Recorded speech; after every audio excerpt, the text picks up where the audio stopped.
Hello, welcome everyone to the online platform of SV Academy. This is the video for 8th class subject Social Science, Political Science, chapter number 3rd, Why do we need a parliament? 8th class के जो chapter इसमें हम पढ़ रहे थे कि हमें parliament की ज़रूरत क्यों है, किस तरह से पार्लियामेंट वर्क करती है, पार्लियामेंट के अंदर कैसे एमपी सेलेक्ट होते हैं, स्टेट के अंदर कौन सी पार्टीज़ हैं, सेंटर के अंदर किस तरह पार्टियां होती हैं, किस तरह मेजॉरिटी गवर्नमेंट बनती है। मैंने आपको बताया था कि फुल मेजॉरिटी के लिए 50+1 सीट होनी चाहिए, तो उसकी फुल मेजॉरिटी में सरकार आई थी। जैसे कि अगर आपको लोकसभा के इलेक्शन में आपके पास 272 सीट आ जाती हैं तो आपकी फुल मेजॉरिटी में पावर आ जाती है। अगर आपकी सीट जो उससे कम रह जाती है तो आपको अदर पार्टी के साथ में आपको सीट लेनी होती है, तो इसका मतलब है उसे कोलिएशन गवर्नमेंट कहा जाता है, तो उसको कोलिएशन गवर्नमेंट कहते हैं अपने। तो ये हमने पढ़ा था।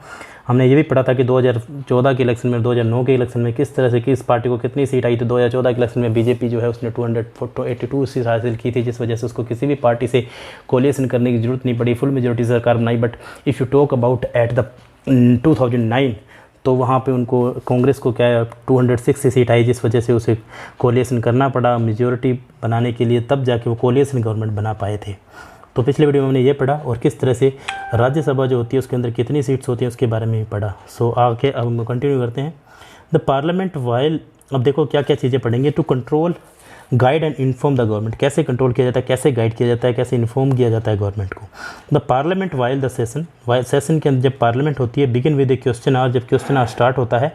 The question hour is an important mechanism through which MPs can elicit information about the working of the government. This is a very important way through which the parliament controls the executive. By asking questions, the government is alerted to its shortcomings and also come to know the opinion of the people through their representative in the parliament. देखिए, जब भी हमारे representative को parliament को चुना जाता है, किसी एमपी को सिलेक्ट करते हैं तो डायरेक्ट इलेक्शन होता है, बिकॉज हम डायरेक्ट एमपी को सिलेक्ट करते हैं क्योंकि हमारे यहाँ पे मेंबर ऑफ पार्लियामेंट होता है जिसका इलेक्शन डायरेक्ट होता है, और एमपी मिलकर क्या प्राइम मिनिस्टर को सिलेक्ट करते हैं। तो उसके अंदर एग्जीक्यूटिव के अंदर काम होता है जिसमें क्या गवर्नमेंट जो उससे डायरेक्ट ही क्वेश्चन पूछे जाते हैं सरकार से।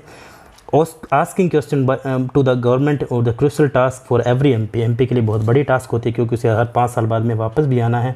The opposition party play a crucial role in the healthy function of democracy. देखो, जब भी अगर पार्टी जो है, अगर ओपोजिशन में पार्टी नहीं होगी तो रोल अच्छे से चल ही नहीं पाएगा। तो ओपोजिशन पार्टी का होना भी उतना ही ज़रूरी है जितना कि हमारे सेंटर में जो गवर्नमेंट है, बिकॉज ओपोजिशन पार्टी से सेंट्रल गवर्नमेंट डरेगी नहीं कि 5 साल बाद में इलेक्शन में वो हरा सकती है, तो वो अच्छे से काम नहीं करेगी। ओपोजिशन पार्टी का होना भी बहुत ज़्यादा ज़रूरी है, उसका भी क्रूशियल रोल है, उसका इंपॉर्टेंट फंक्शन है। They highlight drawbacks in the various political and the programs of the government and mobilise popular support for their own policies, अपनी पॉलिसीज़ को भी क्या है सपोर्ट दे सकती है। तो ये सारी चीज़ें हमें देखने को मिलती है।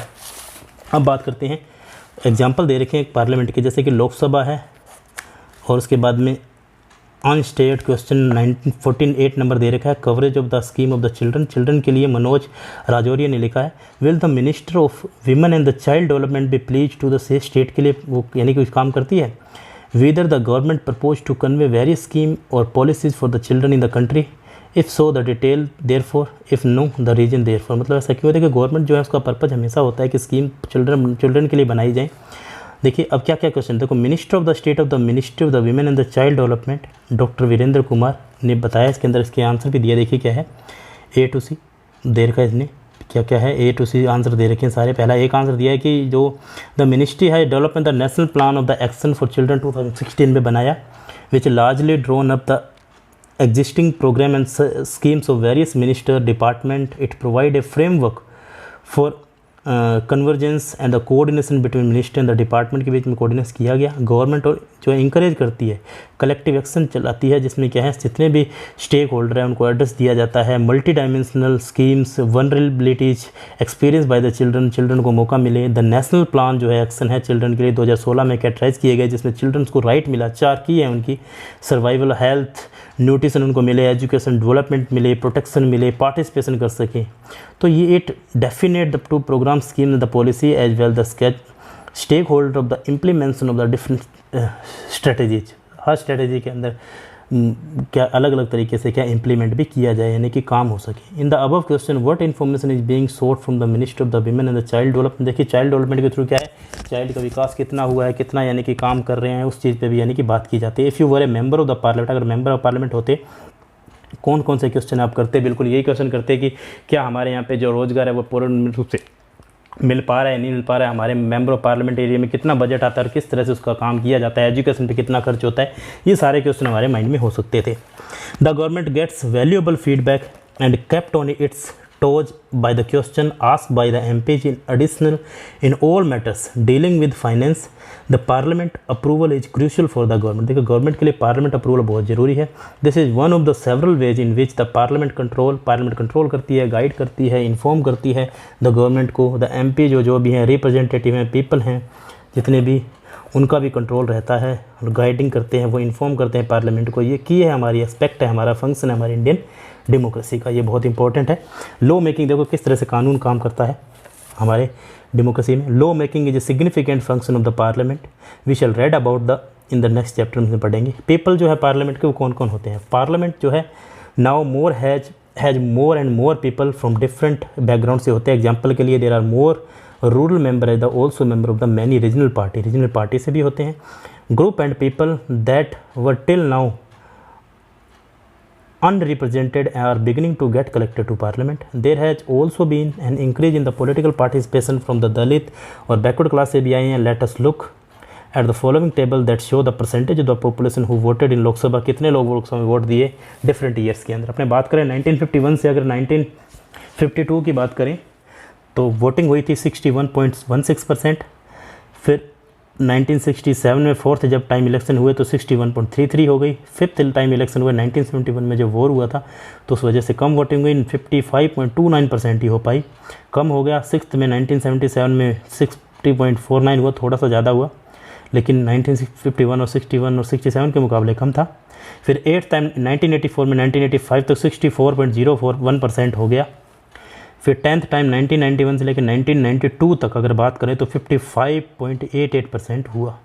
14th जो इलेक्शन हुए 2004 के अंदर जिसमें 57.98% हुआ वोटर टर्नआउट हुआ। 15th जो इलेक्शन हुआ 2009 पे उस टाइम 58.19% वोटिंग हुई। जो 16 टाइम था 2014 में 66.40% वोटिंग हुई। इसका रीज़न था स्वीप प्रोग्राम चलाया गया जिसके थ्रू क्या है वोटर की चेकआउट किया गया कितने वोटर हैं इस एरिया में, तो उसकी वजह से जो जनसंख्या है वो बड़ी, सबसे ज़्यादा वोटिंग कास्ट हुई है 2014 के अंदर ही।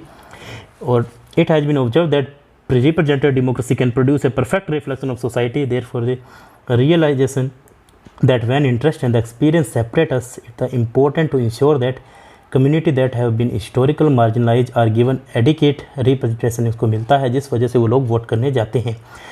With this in mind, some seats are reserved in the parliament जो है SC और ST के लिए चुनी जाती हैं। This has been done so that the MP elected from this constitution will be familiar जो हो सके and with and can represent Dalit and the Adivasi interest in the parliament के अंदर आदिवासी लोग भी जो है शामिल हो सकें। तो इसके टेबल को देखने के बाद में आप पीपल को जो है इलेक्शन की बात करें 65 ईयर्स तक जो है डिक्रीज ही हो रहे थे और बाद में धीरे धीरे थोड़ा थोड़ा इंक्रीज भी हुए हैं, डिक्रीज भी होते रहे हैं। ऐसा नहीं है कि बार बार सिर्फ इंक्रीज हुए हैं, ऐसा भी आया जिस टाइम डिक्रीज भी हुए हैं। देखिए जो अबव फोटो शो करती है विमेन मेंबर्स की पार्लियामेंट के अंदर कि विमेन को भी इंपॉर्टेंस मिलती है। Why do we think there is so few women in the parliament discuss कि पार्लियामेंट के अंदर वीमेन है वो कम क्यों है, उसके पीछे भी डिस्कस करें। Similarly it has more recently been suggested that there should be reservation of seat of for women के लिए रिजर्वेशन होना चाहिए। This issue is still being debated. 60 years ago भी होता था, अभी भी बात हो रही है। ओनली 4% जो MP या वीमेन हैं, बाकी जो है सारे मैन हैं, जो 11% हुआ है आज। और this is a small share when you consider the fact of half of the population are women, जो है हाफ पॉपुलेशन वीमेन की है, फिर भी देखें तो बहुत ही कम है ये percentage. It is issue of the kind that force the country can certain difficulty and often unresolved question about whether और democratic system in the representative enough. The fact that we can ask these questions and are working toward answering reflection the strength of that faith that people in India have in a democratic form of the government, जो democratic form में है government में। तो ये reason देखिए अपने कह सकते हैं कि उनका परसेंटेज बहुत ही ज़्यादा कम हमें देखने को मिलता है। ग्लोसरी आपको करनी है। अप्रूवल कोलिएशन क्या होता है मैंने आपको बता दिया था। और अपने एक्सरसाइज की बात करें तो why do you think the nation movement spirit the idea of all the adult have a right to vote, ये आपको क्वेश्चन करना है। 2004 के मैप के अकॉर्डिंग जो कॉन्स्टिट्यूशन लॉन्ग साइड है इसको आइडेंटिफाई करते हुए बताना है कि जो what is the name of the MP from your constituency, आपके क्या एमपी का नाम है। How many MP does your state है, तुम्हारे स्टेट में कितने एमपीज हैं। हमारे स्टेट की अगर बात करें तो हमारे 25 एमपी, राजस्थान में 25 सीट हैं। और जो कॉन्स्टिट्यूंट है वो किस तरह की यानी कि सिस्टम यानी कि चलता है। देखो टोटल सीट आपको पता है 543 है। 2 मेंबर आज elected by the president as a Anglo Indian community. Total general 412 total हैं, एससी की 84 है, एसटी की 47 है। राजस्थान के अंदर सीट है जो लोकसभा की वो कितनी है 25, टोटल 543 है। देखिए यू हैव रीड चैप्टर, आपने ये चैप्टर पढ़ा है। पार्लियामेंट फॉर्म ऑफ गवर्नमेंट है। यहाँ पे आपको पता है इंडिया के अंदर 3 टियर में बांटा गया है, जिसमें लेजिस्लेचर और एग्जीक्यूटिव और द जुडिशरी जुड़े हुए हैं। आपको बताना है कि which political party are control in power, कौन कौन सी पावर है स्टेट में और सेंटर में। उनका करंट रिप्रेजेंटेटिव जो आपके एरिया में कौन है उसके बारे में बताना है, आपको फिल करना है और आपको ये होमवर्क जरूर करना है। पहला तो उसमें बोला कि कौन सी पार्टी आपके स्टेट में। हमारे राजस्थान की बात करें तो कांग्रेस है, सेंटर में आपको पता है बीजेपी है। आपको नेम बताना है करंट रिप्रेजेंटेटिव आपके एरिया में, जो आपका एरिया है वहाँ पे जो एमपी है वो कौन है। जैसे हमारे यहाँ पे अर्जुन मेघवाल है सेंटर में, यानी कि किस तरह से काम करते हैं। पॉलिटिकल पार्टी जो है किस तरह से ओपोजिशन में काम कर रही है, कौन सी फॉर्म है ओपोजिशन में, जैसे कांग्रेस है। When were election last held, कब हुए थे 2019 में हुए थे। और when the election be held, अब आगे कब होने वाले हैं उसके बारे में। How many women representative are there, आपके स्टेट में कितनी वीमेन रिप्रेजेंटेटिव है जो एमपी है उनके बारे में भी बताना है। तो ये आपका चैप्टर ये खत्म हो गया। मैंने आपको क्वेश्चन आंसर बता दिए, एक तो ये वाले करने हैं, उसके बाद में ये वाले क्वेश्चन आंसर भी करने हैं। इंपॉर्टेंट क्वेश्चन है, ग्लोसरी भी मैंने आपको बता दिया, ये चैप्टर भी कंप्लीट करना है। क्वेश्चन में ये और भी आपको थोड़ा बहुत क्वेश्चन है, आपको एक लिस्ट बनानी है कि जो कितने इलेक्शन हुए थे ये आपको लिस्ट बनानी है, ये चार्ट बनाना कंप्लीट करना है। इसके बाद में फिर आपको ये 2014 में इलेक्शन हुए थे उसकी लिस्ट बनानी है, किस पार्टी को कितनी सीट मिली और 2009 के अंदर कितनी सीट मिली, वो भी आपको ये चार्ट कंप्लीट करना है। आज आपको होमवर्क ये करना है, तो ये कंप्लीट करना है आपको। उसके बाद में और ये आपको जो क्वेश्चन है देखिए पेज नंबर 33 पे दे रखे हैं। पहला क्वेश्चन है use the term of the constitution the representative, explain करना है कि एमएलए कौन होता है, किस तरह से वो इलेक्ट होता है। सेकंड नंबर है कि डिस्कस करना है टीचर के साथ में, जैसे कि मैं आपको बता रहा हूँ कि स्टेट लेजिस्लेटिव असेंबली, विधानसभा और पार्लियामेंट है, उसके बीच में क्या डिफरेंस है आपको बताना है। पार्लियामेंट जो सेंटर में होती है लोकसभा, और स्टेट में लेजिस्लेटिव असेंबली। देखो दोनों का एक ही काम है। स्टेट में जो चीफ मिनिस्टर का रोल होता है वही रोल प्राइम मिनिस्टर का होता है। सेंटर में प्राइम मिनिस्टर जो होता है लोकसभा का हेड होता है, और चीफ मिनिस्टर जो होता है वो लेजिस्लेटिव असेंबली का हेड होता है। लेजिस्लेटिव असेंबली की 200 सीट है। राजस्थान के अंदर अपने बात करें तो एक सीट है वो गवर्नर द्वारा सेलेक्ट की जाती है, और लोकसभा में 540 सीट है, जिसमें से एक सीट जो है प्राइम मिनिस्टर द्वारा चुनी जाती है। तो ये है इसके अंदर पावर लगभग सेम सी है। और क्या प्रोसीजर है, क्राइटेरिया वही है, 25 ईयर्स एज होनी चाहिए, इंडिया का सिटीजन होना चाहिए। ये सर आपको डिफरेंट लिखनी है। फिर थर्ड क्वेश्चन आपको करना है इसमें कौन सा स्टेट गवर्नमेंट है और सेंट्रल गवर्नमेंट काम करती है, वो सारे आपको करने हैं। आपको फिल इन द ब्लैंक्स ये करने हैं। 4th नंबर क्वेश्चन भी करना है, 5th और 6th नंबर आपको नहीं करना है। तो इतने से क्वेश्चन आपको करने हैं इस चैप्टर के अंदर, और फिर अपने नेक्स्ट चैप्टर उसको स्टार्ट करेंगे अगले वीडियो में। तो that's it from the video, और आगे अपने करेंगे चैप्टर स्टार्ट करेंगे। Thank you.